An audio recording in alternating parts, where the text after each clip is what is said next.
ওম শান্তি। আজকের মুরলি 6ই জানুয়ারি 2024। বাপ দাদা মধুবন। মিষ্টি বাচ্চারা, এখন তোমাদের এই শরীরকে ভুলে অনাসক্ত কর্মাতীত হয়ে ঘরে ফিরে যেতে হবে। সেই জন্য সুকর্ম করো, কোনো বিকর্ম নয়। প্রশ্ন: নিজের অবস্থাকে পরীক্ষা করার জন্য কোন তিনজনের মহিমাকে সর্বদা স্মরণে রাখবে? উত্তর: 1 হল নিরাকারের মহিমা, 2 হল দেবতাদের মহিমা, 3 হল নিজের মহিমা। এখন তোমরা পরীক্ষা করো যে নিরাকার বাবার সমান পূজ্য হয়েছ কি? তার সব গুণ ধারণ করেছ কি? আমাদের আচার আচরণ কি দেবতাদের মতন রাজকীয়? দেবতাদের যে খাওয়া দাওয়া, তাদের যে গুণ, তা কি আমাদের আছে? আমাদের যে গুণ, সেই সব গুণকে জেনে তার স্বরূপ হয়েছে কি? ওম শান্তি। বাচ্চাদের বোঝানো হয়েছে যে আত্মার নিবাসস্থান টাওয়ার অফ সাইলেন্সে, অর্থাৎ শান্তির শিখরে। হিমালয় পাহাড়ের কোনো শিখর যেমন শিখর থাকে, সেটা তো অনেক উঁচু হয়। তোমরাও উঁচুর থেকে উঁচুতে থাকো। ওরা পাহাড়ে ওঠার প্র্যাকটিস করে, রেসও করে। পাহাড়ে উঠতেও কেউ কেউ কুশলী হয়, সবাই উঠতে পারে না। বাচ্চারা, তোমাদের এতে রেস ইত্যাদি করার কোনো প্রয়োজন নেই। আত্মা যারা পতিত, তাদের পবিত্র হয়ে উপরে যেতে হবে। একেই বলা হয় টাওয়ার অফ সাইলেন্স। আর সে হলো টাওয়ার অফ সায়েন্স। অনেক বড় বড় বোম্ব হয়, তারও টাওয়ার হয়। তারা ঘরের দিকে, তারা সেখানে ভয়ানক জিনিস রাখে, বিষ, বিস্ফোরক বস্তু ইত্যাদি দিয়ে বম তৈরি করে। বাবা বলেন যে বাচ্চারা, তোমাদের ঘরের দিকে উঠতে হবে। ওরা তো ঘরে বসে বসেই বোম নিক্ষেপ করে, যা সব কিছু শেষ করে দেয়। তোমাদের তো এখন এখান থেকে টাওয়ার অফ সাইলেন্সে যেতে হবে। ওখান থেকেই তোমরা এসেছো, আবার ওখানেই ফিরে যাবে যখন তোমরা শতপ্রধান হয়ে যাবে। শতপ্রধান থেকে তোমরা তমপ্রধান অবস্থায় এসেছো। এরপর আবার তোমাদের শতপ্রধান হতে হবে। যারা শতপ্রধান হওয়ার পুরুষার্থ করে, তারাই আবার অন্যদেরকেও রাস্তা বলে দেয়। বাচ্চারা, তোমাদের এখন সুকর্ম করতে হবে। তোমরা কোনো বিকর্মই করবে না। বাবা কর্মের গতিও বুঝিয়েও বলেছেন। রাবণ রাজ্যে তোমাদের দুর্গতি হয়েছে, বাবা এখানে সুকর্ম শেখাচ্ছেন। 5 বিকার হলো অনেক বড় শত্রু। মোহ হলো বিকর্ম, কেননা বিকারও কম নয়। মোহ থাকলে তোমাদের দেহ অভিমানে আটকে যাও। তাই বাবা কন্যাদের সব বুঝিয়ে বলেন, কন্যা পবিত্রদেরই বলা হয়, মায়েদেরও পবিত্র হতে হবে। তোমরা সকলেই হলে ব্রহ্মা কুমার আর কুমারী। সে যদি বৃদ্ধাও হয়, তবুও সে ব্রহ্মারই সন্তান। বাবা বুঝিয়ে বলেন, মিষ্টি মিষ্টি বাচ্চারা, এখন কুমার কুমারীর স্টেজ থেকেও উপরে উঠে যাও।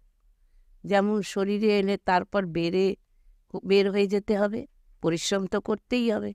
যদি উঁচু পদ পেতে চাও, তাহলে আর কারোর স্মৃতি যেন না মনে আসে। আমাদের কাছে কি আর আছে? খালি হাতেই তো এসেছি, কিছুই তো নেই। নিজের এই শরীরও নেই।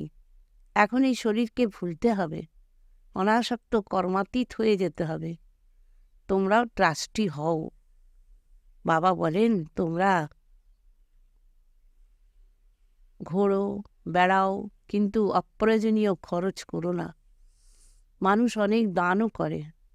খবরের কাগজে বেরিয়েছিল যে অমুক ব্যক্তি অত্যন্ত দানী, হসপিটাল, ধর্মশালা ইত্যাদি বানিয়েছে। সে অনেক দান করে, সে গভর্নমেন্ট থেকেও টাইটেলও পায়। প্রথমে টাইটেল হয় হিজ হোলিনেস, হার হোলিনেস। হোলি পবিত্রকে বলা হয়। দেবতারা যেমন পবিত্র ছিলেন ঠিক তেমনি হতে হবে। তারপর তোমরা অর্ধেক কল্প পবিত্র থাকবে। রাবণের দ্বারাই এই বিকারের দুনিয়া হবে। রাম বাবা এসেই আবার পবিত্র করেন। এখানে কেউই পতিত হয় না। কেউ কেউ বলে পবিত্রতার কথাও বলা উচিত নয়, এই শরীর কিভাবে চলবে। মানুষ এও জানে না যে এক সময় পবিত্র দুনিয়া ছিল, এখন এই দুনিয়া অপবিত্র। এই খেলা হলো বিশ্বালয় আর শিবালয়, পতিত দুনিয়া আর পবিত্র দুনিয়ার। প্রথমে থাকে সুখ, তারপর দুঃখ। এই কাহিনী হলো কিভাবে রাজত্ব পাওয়ার আর হারানোর। একথা খুব ভালোভাবে বুঝতে হবে। আমরা হেরে গিয়েছিলাম, আবার আমাদেরই জিত পেতে হবে। আমাদের বাহাদুর হওয়া উচিত। নিজের অবস্থাকে তৈরি করার প্রয়োজন। বাড়িঘর থেকে সব কিছুর দেখাশোনা করেও অবশ্যই পবিত্র হতে হবে। কোনো অপবিত্র কাজই করবে না। অনেকের মধ্যে খুব বেশি পরিমাণ মোহ থাকে। নিজের প্রতি নজর দেওয়া উচিত যে আমরা প্রতিজ্ঞা করেছি তুমি ছাড়া অন্য কাউকেই ভালোবাসবো না। তাহলে অন্যদের কেন ভালোবাসো? যে প্রিয়র থেকেও প্রিয় তাকে স্মরণে আসা উচিত। তখনই অন্য সমস্ত দেহের সম্বন্ধ ভুলে যাবে। সবাইকে দেখে এই কথা মনে করো যে আমরা এখন স্বর্গে যাচ্ছি। এসবই হলো কলিযুগী বন্ধন। আমরা দৈবী সম্বন্ধে যাচ্ছি। তার কোনো মানুষের বুদ্ধিতে এমন জ্ঞান নেই। তোমরা যদি বাবার স্মরণ খুব ভালোভাবে থাকো তাহলে তোমাদের খুশির পারদ চড়তে থাকবে। যতটা বন্ধন কম করতে থাকো, নিজেকে হালকা করে দাও। বন্ধন বৃদ্ধি করার প্রয়োজন নেই। এই রাজ্য লাভ করতে খরচের প্রয়োজন নেই। তোমরা খরচা ছাড়াই বিশ্বের রাজত্ব নাও। ওদের বারুদ সৈন্যের উপর কত খরচা হয়, তোমাদের কিছুই খরচা নেই। তোমরা যা কিছুই বাবাকে দাও তা দাও না, বরঞ্চ তোমরা বাবার থেকে নাও। বাবা তো হলেন গুপ্ত। তিনি শ্রীমত দেন যে মিউজিয়াম খোলো, হসপিটাল খোলো, ইউনিভার্সিটি খোলো, যার থেকে তোমরা জ্ঞান প্রাপ্ত করতে পারো। যোগের দ্বারা তোমরা সর্বদার জন্য নিরোগী হয়ে যাও। 21 জন্মের জন্য তোমাদের হেলথ, ওয়েলথ আর তার সঙ্গে সঙ্গে হ্যাপিনেস তো আছেই। 1 সেকেন্ডে কিভাবে মুক্তি আর জীবন মুক্তি পাবে সে কথা এখানে এসে বোঝো। দ্বারেই তোমরা বুঝতে পারো। দ্বারে যেমন ভিক্ষা চাইতে আসে, তোমরাও তেমনি ভিক্ষা নাও, যাতে মানুষ একদম ধনী হয়ে যায়। যে কেউই হোক না কেন, তোমরা জিজ্ঞেস করো তোমরা কি ভিক্ষা চাও? আমরা তোমাদের এমন ভিক্ষা দেব যে জন্ম জন্মান্তর তোমরা ভিক্ষা চাওয়ার হাত থেকে মুক্ত হয়ে যাবে। অসীম জগতের বাবা আর সৃষ্টি চক্রকে জানলে তোমরা এমন হতে পারো। তোমাদের এই ব্যাজও কামাল করতে পারে। 1 সেকেন্ডে অসীম জগতের উত্তরাধিকার তোমরা এর দ্বারা যে কাউকেই দিতে পারো। তোমাদের সার্ভিস করার প্রয়োজন। বাবা তোমাদের 1 সেকেন্ডে বিশ্বের মালিক বানান। এরপরে সব কিছুই পুরুষার্থের উপরে নির্ভর করে। বড় ছোট বড় সবাইকেই বলা হয় যে তোমরা বাবাকে স্মরণ করো। জেনেও ট্রেনেও তোমরা ব্যাচের উপর সার্ভিস করতে পারো। ব্যাচ তোমরা সবসময় লাগিয়ে রাখো। এর ওপর তোমরা বোঝাতে পারো যে তোমাদের 2 জন বাবা। 2 জনের থেকেই তোমরা অবিনাশী উত্তরাধিকার পাও। ব্রহ্মার থেকে অবিনাশী উত্তরাধিকার পাওয়া যায় না। তিনি হলেন মাধ্যম। এনার মাধ্যমেই বাবা তোমাদের শেখান আর অবিনাশী উত্তরাধিকার দেন। প্রতিটি মানুষকে দেখে বুঝে তবে বোঝানো উচিত। যাত্রা তো অনেকেই যায়, ওইসব হলো শরীরের যাত্রা, আর এ হলো আত্মিক রুহানি। এর দ্বারা তোমরা বিশ্বের মালিক হও। শরীরের যাত্রায় তো মানুষ ধাক্কা খেতে থাকে, তোমাদের সঙ্গে যেন সিঁড়ির চিত্র থাকে। সার্ভিস করতে থাকলে তোমাদের ভোজন ইত্যাদিরও কোনো প্রয়োজন থাকবে না। বলা হয় খুশির মতন খাবার নেই। ধন না থাকলে তাদের প্রতি মুহূর্তে খিদে পায়। ধনবান রাজাদের যেমন পেট ভরা থাকে, তোমাদের চালচলনই খুবই রাজকীয় হওয়া উচিত। কথাবার্তাও ফার্স্ট ক্লাস হওয়া উচিত। তোমরা বুঝতে পারো যে আমরা এখন কি হতে চলেছি। ওখানে খাওয়া দাওয়া ইত্যাদি খুবই রাজকীয়ভাবে হয়। অসময় কেউই খায় না। অনেক রাজকীয়তা আর শান্তির সঙ্গে থাকে, খায়। তোমাদের এই সমস্ত গুপ্ত গুণই শেখা উচিত। নিরাকারের মহিমা, দেবতাদের মহিমা আর নিজের মহিমা, এই তিনকে পর্যবেক্ষণ করো। এখন তোমরা বাবার সমান গুণী তৈরি হচ্ছ। এরপর দেবতাদের সমান গুণবান হবে। তাই সেই গুণ এখন ধারণ করাই উচিত। এখন তোমরা দৈবী গুণ ধারণ করছো। এ কথাটি খ্যাত আছে যে শান্তির সাগর, প্রেমের সাগর, বাবা যেমন পূজ্য তেমনি তোমরাও পূজ্য। বাবা তোমাদের নমস্কার করেন। তোমাদের তো ডবল পূজা হয়। এইসব কথা বাবাই বুঝিয়ে থাকেন। তোমাদের মহিমাও বোঝানো হয় যে পুরুষার্থ করো, এমন হও। নিজের মনকে জিজ্ঞাসা করো যে আমরা এমন হয়েছি কি? আমরা যেমন অশরীরী এসেছি তেমনি অশরীরী হয়েই যেতে হবে। শাস্ত্রেও আছে লাঠিও ছাড়ো, এতে কিন্তু লাঠির কথা নেই। এখানে তো শরীর ত্যাগ করার কথা। বাকি সব কিছুই হলো ভক্তিমার্গের কথা। এখানে কেবল বাবাকেই স্মরণ করতে হবে। বাবা ছাড়া দ্বিতীয় আর কেউই নেই। বাচ্চারা, তোমরা জ্ঞান পেয়েছ, তোমরা জানো যে মানুষ কতখানি গুরুর শৃঙ্খলে আবদ্ধ। গুরু অনেক প্রকারের আছে। এখন তোমাদের না গুরুর প্রয়োজন আর না অন্য কিছু পড়ার। বাবা একটাই মন্ত্র দিয়েছেন, মামেকম স্মরণ করো। একমাত্র আমাকেই স্মরণ করো। এই অবিনাশী উত্তরাধিকারকে স্মরণ করো আর দৈবী গুণ ধারণ করো। গৃহস্থ জীবনে থেকে তোমাদের পবিত্র থাকতে হবে। তোমরা এখানে আরও রিফ্রেশ হওয়ার জন্য আসো। এখন তোমরা বুঝতে পারবে যে আমরা বাবার সম্মুখে বসে আছি। ওখানে মনে করবে যে বাবা মধুবনে বসে আছে। আমাদের আত্মা যেমন আসনে আসীন আছে, বাবার আত্মাও এই আসনে আসীন আছে। বাবা কোনো গীতা শাস্ত্র ইত্যাদি হাতে নেন না। এমনও নয় যে তিনি ব্রহ্মা বাবা কোনো কিছু কণ্ঠস্থ করে শোনাচ্ছেন। সন্ন্যাসীরা তো অমন কণ্ঠস্থ করে। ইনি শিব বাবা তো হলেন জ্ঞানের সাগর। ইনি ব্রহ্মার দ্বারা সমস্ত রহস্য বুঝিয়ে বলেন। শিব বাবা কখনো কি কোনো স্কুলে বা সৎসঙ্গে গিয়েছেন? বাবা তো কিছুই জানেন। কেউ কেউ বলে সায়েন্স নাকি সব কিছু জানে। বাবা বলেন সায়েন্স দিয়ে আমরা কি করব? মানুষ আমাকে ডাকে যে তুমি এসে পতিতদের পবিত্র বানাও। এতে সায়েন্স কেন শেখাবে? সায়েন্স কেন শিখব? মানুষ বলবে শিব বাবাকে অমুক শাস্ত্র পড়েছেন।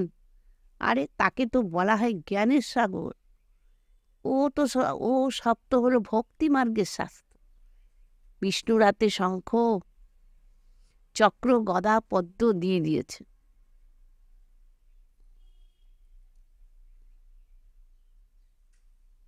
মানুষ এর অর্থ কিছু বোঝে না। বাস্তবে এই অলঙ্কার ব্রহ্মা আর ব্রাহ্মণদের দেওয়া উচিত। সূক্ষ্মলোকে বতনে তো এই শরীর থাকে না। ব্রহ্মার সাক্ষাৎকারও ঘরে বসে অনেকেরই হয়, কৃষ্ণেরও সাক্ষাৎকার হয়। এর অর্থ হলো এই ব্রহ্মার কাছে যাও, তাহলে কৃষ্ণের সমান হতে পারবে বা কৃষ্ণের বংশে আসতে পারবে। সেটা তো কিরূপ? সেটা তো কেবল প্রিন্সের সাক্ষাৎকার হয়। তোমরা যদি খুব ভালো করে পড়ো তাহলে এমন হতে পারবে। এই হলো এম অবজেক্ট। স্যাম্পল তো একজনকেই বানানো হবে, তাই না? একে মডেল বলা হয়। তোমরা জানো যে বাবা এসেছেন সত্য নারায়ণের কথা শোনাতে, নর থেকে নারায়ণ বানাতে। প্রথমে তো অবশ্যই প্রিন্স হবে। শাস্ত্রে দেখানোই ছিল যে কৃষ্ণ মাখন খেয়েছিল। বাস্তবে এ হলো বিশ্বের বাদশাহী, গোলক বা গ্লোব। বাকি চাঁদ ইত্যাদি কিভাবে মুখে দেখাবে? বলা হয় যে দুই বিড়াল নিজেদের মধ্যে লড়াই করছিল, কিন্তু মাঝখান থেকে সৃষ্টির যে মালিক তার মুখে মাখন দেখিয়ে দিয়েছে। এখন এ হলো নর থেকে নারায়ণ হওয়ার পাঠশালা, গডলি ইউনিভার্সিটি। ভগবান এখানে পড়ান। বাবা বলেছেন যে লেখো ঈশ্বরীয় বিশ্ববিদ্যালয়, ব্র্যাকেটে লেখো ইউনিভার্সিটি, কিন্তু এই কথা লিখতে তোমরা ভুলে যাও। তোমরা যতই তাদের ব্রহ্মাকুমারীদের পুস্তক ইত্যাদি দাও না কেন, তারা কিছুই বুঝবে না। সামনে বসে বোঝাতে হবে। অসীম জগতের, বাবার থেকে অসীম জগতের অবিনাশী উত্তরাধিকার পাওয়া যায়। জন্ম জন্মান্তর ধরে তোমরা জাগতিক সীমিত হদের বর্ষা উত্তরাধিকার নিয়ে এসেছ। তোমরা ব্যাজের ওপরও বোঝাতে পারো। কেউ কেউ তোমাদেরকে নিয়ে হাসাহাসিও করতে পারে। তোমরা দুজন বাবার কথা সেই সময় বলতে পারবে। এমন অনেকেই আছে যারা নিজের বাচ্চাদের বোঝায়, বাচ্চারাও বাবাকে বোঝাতে পারে। স্ত্রী তার পতিকে নিয়ে আসে, কোথা কোথা আবার ঝগড়াও করে। এখন তোমরা জানো যে তোমরা সব আত্মারা হলে সন্তান, তোমরাই অবিনাশী উত্তরাধিকারীর অধিকারী। লৌকিক জগতের মেয়েরা বিয়ে করে অন্য বাড়িতে যায়, একে কন্যা দান বলা হয়। অন্য তো দিয়ে দেয়, তাই না? এখন তো ওই কাজ তোমরা করবে না। ওখানে স্বর্গেও কন্যারা অন্য গৃহে যায়, কিন্তু তারা পবিত্র থাকে। এ হলো পতির দুনিয়া। আর ওই সত্যযুগ হলো শিবালয়, পবিত্র দুনিয়া। বাচ্চারা, তোমাদের উপরে এখন বৃহস্পতির দশা। তোমরা স্বর্গে তো অবশ্যই যাবে, এ তো সম্পূর্ণ পাক্কা। বাকি পুরুষার্থ করে উঁচু পদ পেতে হবে। নিজের মনকে জিজ্ঞাসা করো, আমরা অমুকের মতন সার্ভিস করি তো? এমন নয় যে ব্রাহ্মণের টিচার চাই, নিজেও টিচার হও। আচ্ছা, বাচ্চাদের পুরুষার্থ করতে হবে। বাকি বাবা কারোর থেকে অর্থ নিয়ে কী করবেন? তোমরা মিউজিয়াম ইত্যাদি খোলো, বাড়িঘর ইত্যাদি তো এখানেই শেষ হয়ে যাবে। বাবা তো ব্যবসায়ী, তাই না? তিনি হলেন শেয়ারের দালাল, অর্থাৎ সরফ। তিনি দুঃখের শৃঙ্খল মুক্ত করে সুখ প্রদান করেন। এখন বাবা বলছেন অনেক সময় অতিক্রান্ত হয়ে গেছে, অল্পই বাকি আছে। তোমরা দেখতে থাকবে, অনেক বিপর্যয় হবে। আচ্ছা, মিষ্টি মিষ্টি হারানিধি বাচ্চাদের প্রতি মাতা পিতা বাপ দাদার স্মরণের স্নেহ সুমন আর সুপ্রভাত। আত্মাদের পিতা তার আত্মারূপী বাচ্চাদেরকে জানাচ্ছেন নমস্কার। ধারণার জন্য মুখ্য সার: 1 নম্বর, ট্রাস্টি আর অনাসক্ত হয়ে থাকো। কোনো ব্যর্থ খরচ করো না। নিজেদের দেবতার মতন পবিত্র বানানোর পুরুষারত করতে থাকো। 2 নম্বর, এক সময় একমাত্র সেই প্রিয়র থেকে প্রিয় জিনিসকে, বাবাকে স্মরণ করো। যতটা সম্ভব কলিযুগী বন্ধনকে হালকা করতে থাকো।